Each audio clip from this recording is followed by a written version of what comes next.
estou aqui com a Lorena, estudante do curso de Agronomia do Instituto Federal Goiano, e nós vamos estar conversando aqui um pouquinho sobre as doenças do cafeeiro. Café é fruto do cafeeiro, arbusto da família das rubiáceas, gênero Porter, do qual existe mais de 60 espécies e inúmeras variedades, podendo chegar até 10 metros de altura. As principais espécies de importância econômica são a arábica e a robusta, sendo a primeira de maior importância na cotação do comércio internacional por suas qualidades de aroma e sabor. As doenças representam os fatores mais limitantes para a produção e produtividade do café, tanto para os pequenos agricultores de base familiar, como para os grandes produtores de escala empresarial, podendo causar perdas que chegam a inviabilizar a exploração da cultura. As doenças do cafeeiro, sejam de origem biótica, que são fungos, bactérias, nematóides e vírus, ou abióticas, que não têm o envolvimento de patógenos e estão associados a problemas intrínsecos da planta ou fatores ambientais do local de implantação da cultura, bem como ao manejo inadequado das lavouras, principalmente na formação das mudas, causam problemas significativos na cultura e podem afetar todas as partes das plantas. E qual o objetivo desse trabalho? Falar a respeito das doenças incidentes na cultura do café. E quais são as doenças mais importantes que afetam a cultura do cafeeiro? Dentre as doenças que ocorrem na cultura do café, podemos citar a ferrugem como a mais importante. Entretanto, outras doenças têm se agravado e gerando significativas perdas de ordem quantitativa e qualitativa.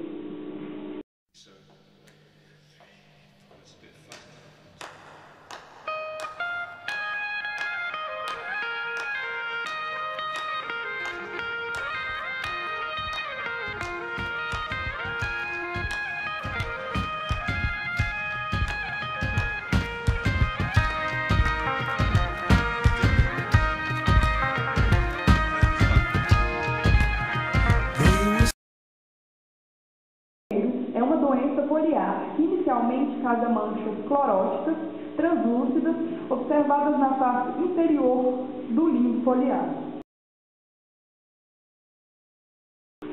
Já na face inferior desenvolve-se massas pulverulentas de coloração amarelo-alaranjada formadas por urediniósporos do patógeno que, quando coalescem, podem cobrir grande extensão do limbo. Na superfície superior da folha aparecem áreas descoloridas de tonalidade amarela que correspondem às regiões infectadas na face inferior. Na plantação, o sintoma mais notável é a desfolha das árvores, que pode provocar o retardamento do desenvolvimento de plantas jovens, ou sinais de depreciamento de plantas velhas, com o comprometimento da produção.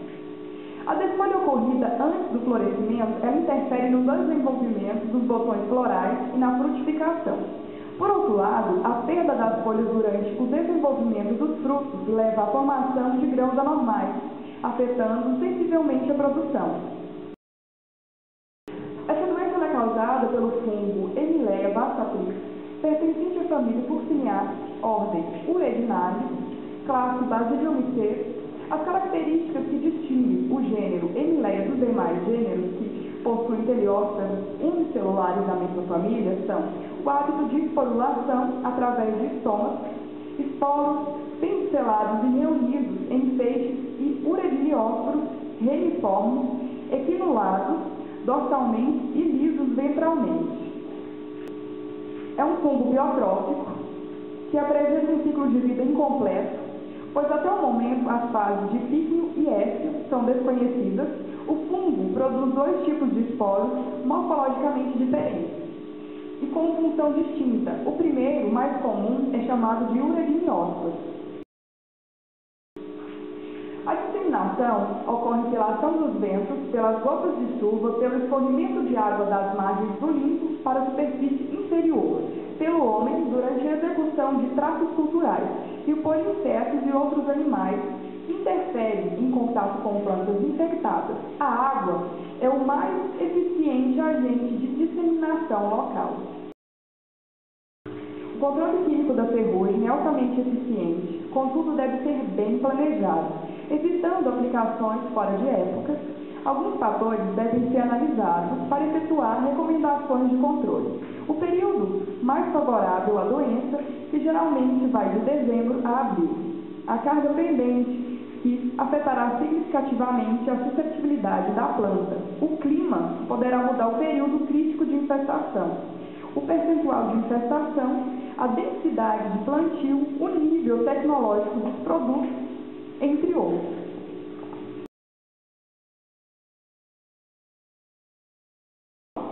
A doença incide sobre folhas, rosetas, frutos novos e ramos do cafeeiro, atingindo mudas no viveiro e plantas no campo. Nas folhas, a bactéria causa sintomas necróticos do tipo M e centro necrótico, circundada por um halo amarelado.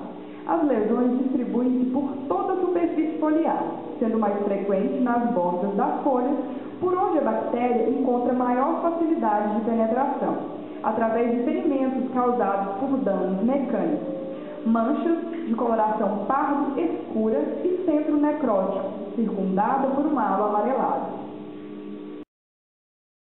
A bactéria Pseudomonas syringae garcae afeta principalmente folhas em desenvolvimento, motivo pelo qual os sintomas aparecem com maior frequência em plantas jovens e em folhas novas de plantas adultas. A bactéria penetra por ferimentos causados por danos mecânicos através da agitação das folhas pelo vento, lesões causadas por insetos ou por outras doenças. A mancha aurelada ocorre em períodos frios, quando a queda de temperatura vem associada à chuva fina, sendo maior o ataque no período de julho a setembro. Em viveiros, ocorre no final do inverno e na primavera, quando tem início a retirada da cobertura das mudas, ficando essas muito sujeitas à variação da temperatura. O controle da mancha areolada deve iniciar na fase de viveiro com a escolha do local de instalação, que deve estar protegido de ventos frios. Quando a doença se manifestar, recomenda-se 2 aplicações de fungicidas cúpricos, em caso de ataque severo nas mudas. Recomenda-se efetuar a poda à altura do terceiro par de folhas, eliminando assim as pontas danificadas e os focos principais. Nas condições de campo, o controle deve ser preventivo, através da instalação de quebra-ventos na fase de formação do cafezal, e adotando-se pulverização adicionais de fungicidas cúpricos quando ocorrer o aparecimento da bacteriose.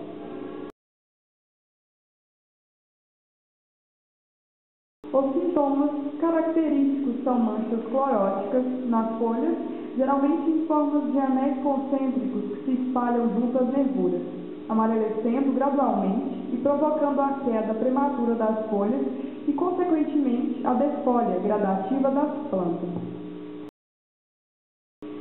A doença está associada ao ácaro plano, que é considerado uma espécie polífaga, ocorrendo em mais de 100 espécies de plantas, dentre elas o cafeeiro, em que foi associado com a mancha anular. O controle do ácaro da mancha anular deve ser feito em função da incidência da doença e não do número de ácaros. Caso seja constatada a incidência da mancha anular, recomenda-se 2 aplicações de acaricidas seletivos aos ácaros predadores.